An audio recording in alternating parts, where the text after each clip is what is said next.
l'action, la vie trépidante. On en a tous besoin pour vivre ou pour survivre.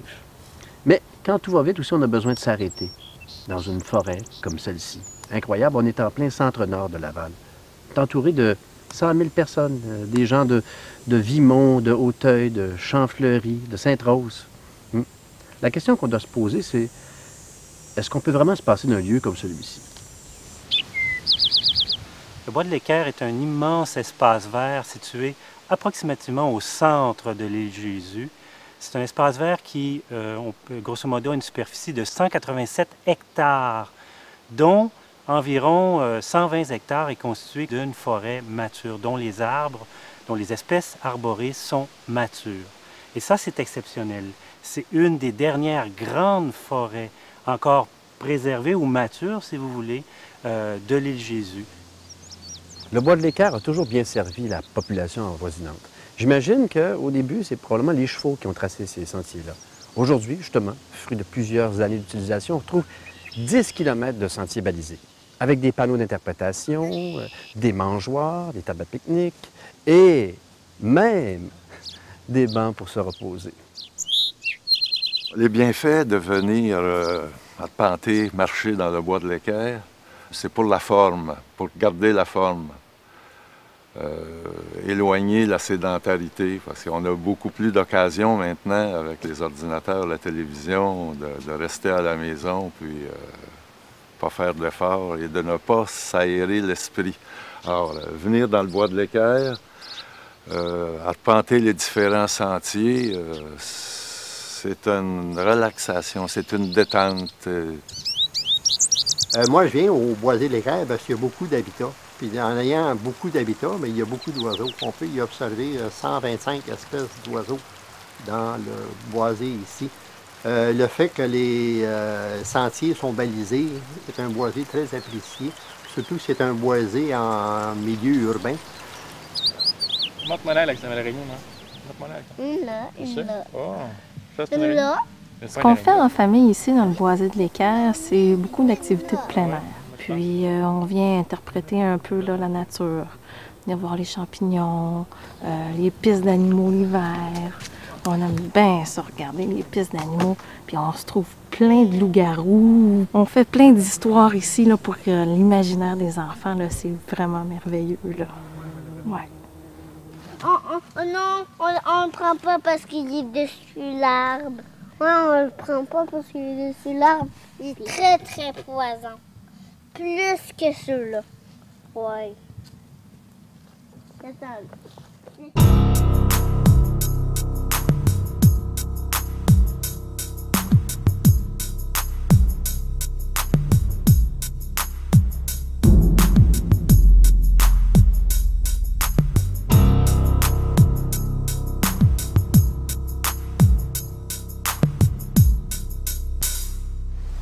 On a fait beaucoup de chemin à Laval. En 40 ans, on est passé un peu d'une 13 municipalités. Ensuite, on avait le surnom de ville-dortoir.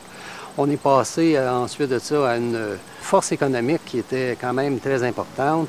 Les gens maintenant travaillent à Laval, magasinent à Laval, ont à peu près tout ce qu'il leur faut à Laval. On a beaucoup de parcs, on a des infrastructures de loisirs qui sont importantes. Maintenant, on passe à l'étape des milieux naturels. Les gens voient qu'ils ont des milieux naturels à Laval et cherchent le moyen de les utiliser. Et c'est ça qui est important.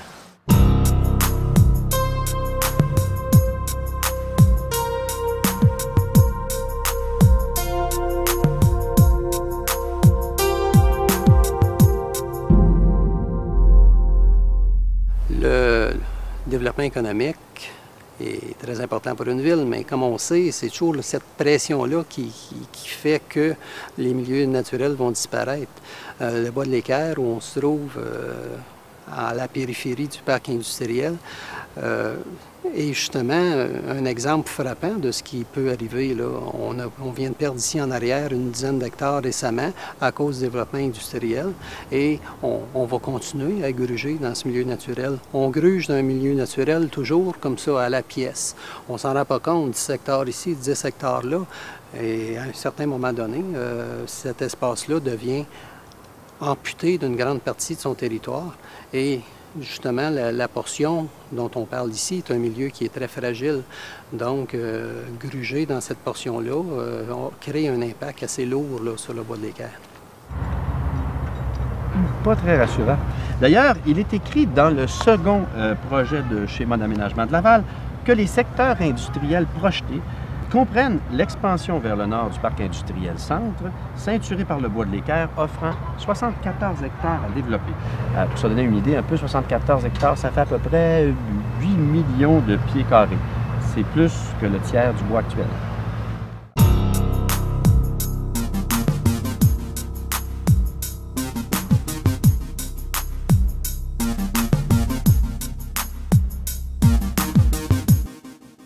Ma plus grande inquiétude serait que le boulevard industriel traverse le bois de l'équerre.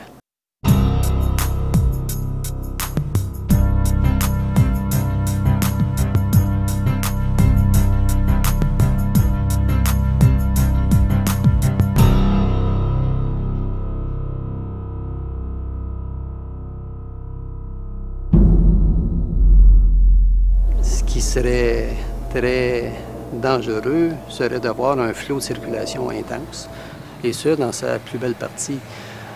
Ça créerait un impact négatif sur la qualité de l'air, sur la qualité de l'environnement, au niveau du bruit, et veut pas, on amènerait un développement sur les deux côtés de ce boulevard-là. Ce ne serait pas un tunnel qu'on ferait là dans le bois de l'équerre, ce serait tout simplement un prolongement du boulevard industriel avec des industries de chaque côté.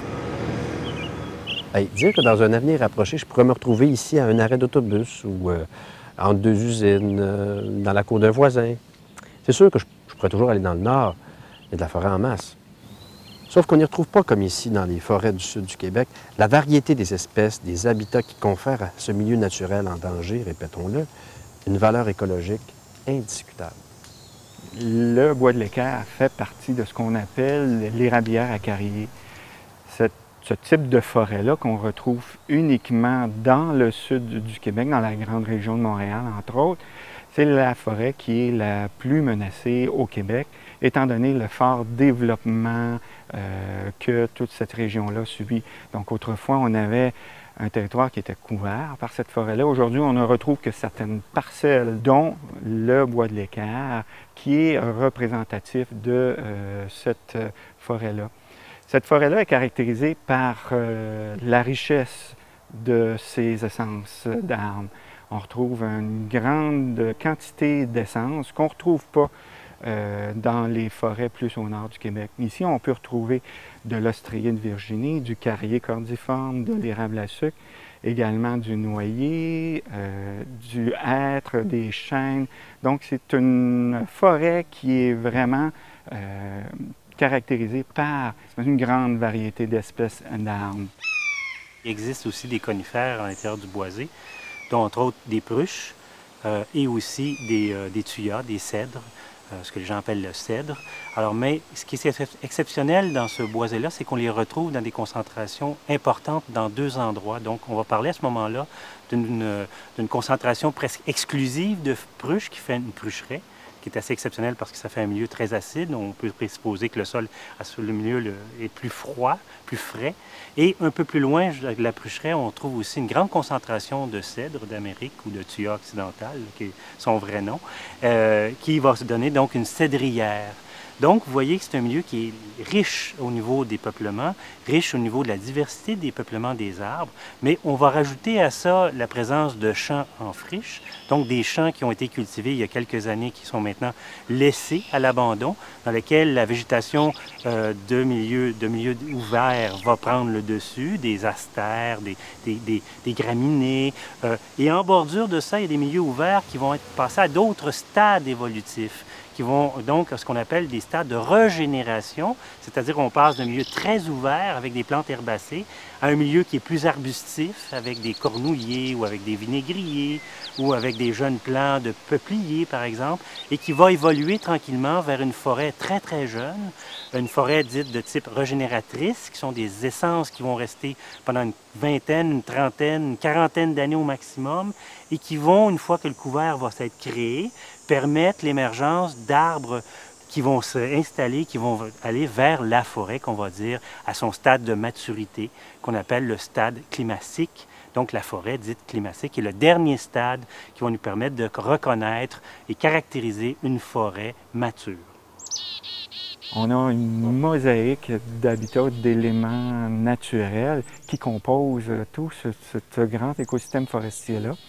Et on retrouve à certains endroits des peuplements âgés de 70 ans et plus, d'autres endroits où on retrouve des peuplements jeunes, des peuplements en friche, on trouve des parcelles plus humides. Donc tout ça compose une espèce de grand tableau dans lequel chacune des parties là, est importante et qui représente un dynamisme au niveau écologique, qui fait en fait la richesse du bois de l'équerre, qui fait vivre toutes ces espèces-là en même temps.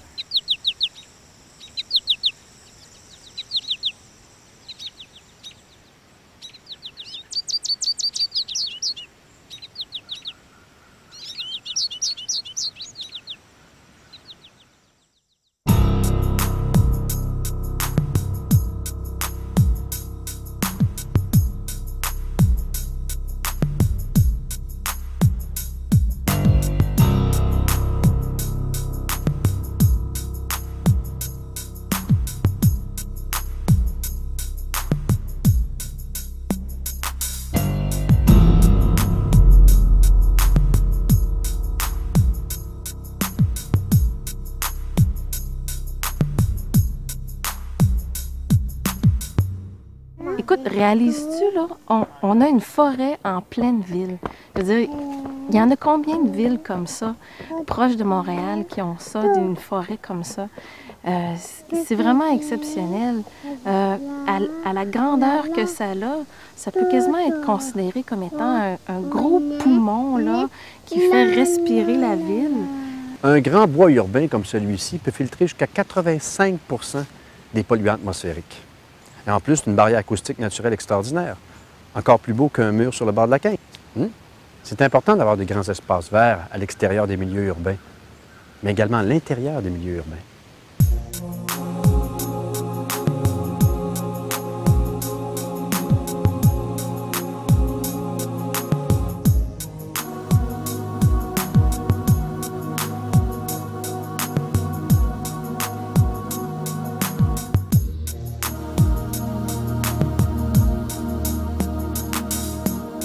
Les 187 hectares du bois de l'équerre, c'est un immense espace vert de type naturel. Parce qu'il faut faire la différence sur l'ensemble de la superficie de l'île Jésus, des espaces verts naturels, celles qui ont une grande valeur écologique, et des parcs de quartier, des golfs et des milieux agricoles qu'il ne faut pas considérer comme des milieux naturels. On ne peut pas calculer l'ensemble des espaces verts en mettant un tout. C'est tout ça ensemble, un melting pot de milieux où il y a un peu de gazon, un peu d'arbres, un peu d'arbustes. Je dirais que le bois de l'équerre, cette grande richesse floristique à l'intérieur du bois de l'équerre, ces milieux qui sont différenciés, on ne peut pas les reproduire.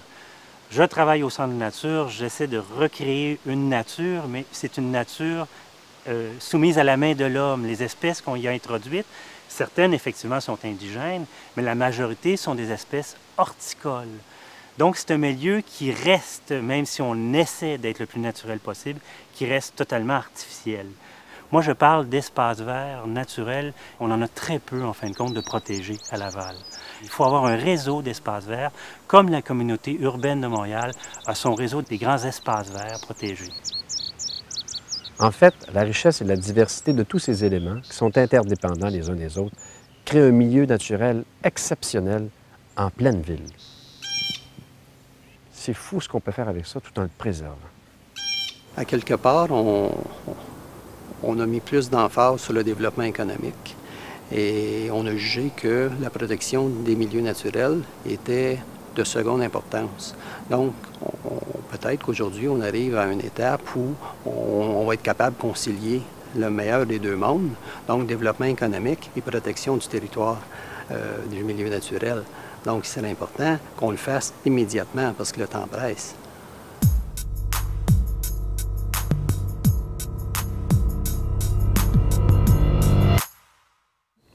J'étais en train de lire À vol d'oiseau, l'article d'André Boileau, qui est vice-président du comité exécutif, qui dit que Ville de Laval a saisi tout le potentiel écologique de ce site il y a bien longtemps, avant d'acquérir pas moins de 3 millions de pieds carrés de ce site aux fins de préservation des écosystèmes. Alors, je sais pas, il reste juste 17 millions de pieds carrés à protéger, puis le tour est joué. Ce qui est important, c'est de conserver l'intégralité de la forêt. L'intégralité de la forêt, pourquoi? Bien, pour la flore, la faune, mais aussi pour qu'elle soit capable de supporter la population qui va l'utiliser. Ce qui est important de comprendre, c'est que la nature a besoin d'un minimum d'espace pour s'épanouir pleinement. Bon, cet arbre-là pourrait bien survivre tout seul, mais ce n'est pas en créant des îlots de verdure qu'on va réussir à conserver la biodiversité d'une forêt comme celle-ci. Lorsqu'on a une grande fréquentation, ça amène effectivement, grosso modo, une certaine détérioration du milieu. Mais si le milieu est très, très grand et les gens sont répartis dans l'ensemble de cette superficie-là, visitable ou protégée encore, bien à ce moment-là, on s'assure que des parties, que la forêt va être plus intacte, va être conservée, que le milieu, c'est-à-dire, parce qu'on parle de forêt, mais on parle aussi de milieu ouvert, que ce milieu-là risque d'être moins sujet soit au vandalisme, soit au piétinement, soit à la cueillette, etc. Ils ont une fonction, ces grands boisés-là, à l'intérieur des zones urbaines. Ils ont une fonction, je dirais, même psychologique pour les gens. Se promener en forêt dans un milieu qui est vert, dans un milieu qui est reposant, à l'extérieur des bruits de la ville, ça repose l'esprit humain. Peu importe qu'on soit un jeune, peu importe qu'on soit le plus âgé, c'est vraiment des milieux qui sont importants pour l'équilibre psychologique des gens qui y viennent, qui habitent autour et qui habitent dans une agglomération. Quelque part, il y a comme deux choix qui s'offrent à nous. Ou on regarde le développement se faire de cette façon-là, en détruisant nos espaces naturels, les derniers qui nous restent à Laval, ou bien on s'arrange pour faire le développement industriel à des endroits qui sont appropriés, soit les bordures autoroutières, on a beaucoup d'espaces encore à Laval qui ne sont pas des milieux naturels qu'on pourrait développer à cette fin. Mais il y a deux choix qui s'offrent à nous. Ou on veut protéger ce qui nous reste, ou bien, on laisse aller. Mais je ne pense pas que ce serait une solution pour les médias et pour le futur. Il faut penser à nos enfants aussi. C'est important donc de conserver une forte proportion d'espaces verts pour les générations qui sont présentes, qui y vivent, mais qui vont y venir un jour et qui vont y naître un jour. Parce qu'on préserve un bois pour l'immédiat, c'est vrai, mais il faut aussi préserver pour les générations futures. Écoute, il faut protéger ça, là. C'est important pour l'environnement, pour notre santé à nous. C'est vraiment important. C'est sûr que ça prend du nerf pour stopper le rouleau compresseur de l'économie. Mais je pense qu'il ne faut pas avoir peur de se mettre ensemble pour protéger cette forêt, ce bijou de forêt. Parce qu'une fois parti, ça ne reviendra plus. Pas sorti du bois. Imaginez le bois d'Équerre devenir le plus grand et le plus beau parc régional au centre-nord de l'île. Imaginez le bois d'Équerre avec un accès amélioré, un réseau de sentiers pédestres, cyclables, sentiers d'interprétation, des pavillons offrant des services aux utilisateurs, un pavillon pouvant offrir des services d'interprétation de la flore et de la faune. Imaginons le partenariat avec le milieu, la plage d'Al-Jacques-Cartier, le parc de la rivière des Mille-Îles, le vieux Sainte-Rose, la route verte.